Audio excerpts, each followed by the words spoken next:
Être dans sa vérité, c'est choisir l'authenticité. L'authenticité, c'est accepter ses ombres et sa lumière. Alors quand on a un passé difficile comme le mien, on se dit qu'on n'a pas de lumière.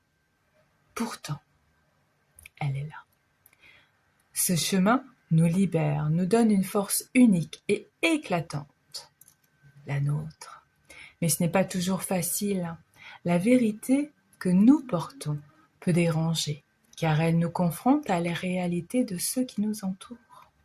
Pourtant, nous ne sommes responsables que de ce que nous exprimons, pas de la manière dont l'autre le perçoit. Chaque personne choisit d'interagir avec notre vérité à sa manière.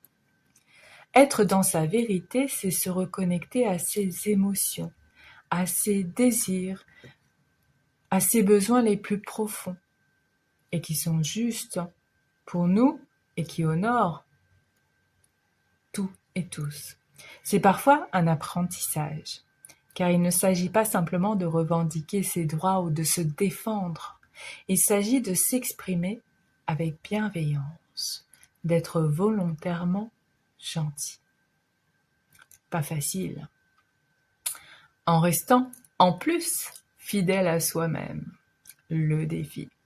La vérité que nous partageons est une force, issue de notre histoire, de nos expériences et des connaissances acquises au fil du temps.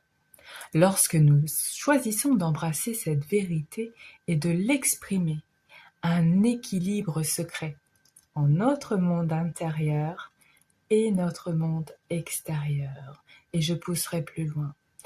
Notre dimension spirituelle au niveau des pensées, du mental, du personnel, dans notre reliance à nous-mêmes et aux autres, eh bien cela impacte notre dimension professionnelle et nous pouvons agir alignés avec notre lumière.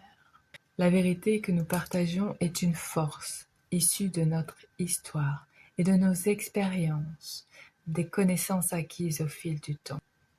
Exprimer sa vérité en toutes circonstances, dans tous les espaces et dans toutes les temporalités est une promesse que l'on se fait jour après jour.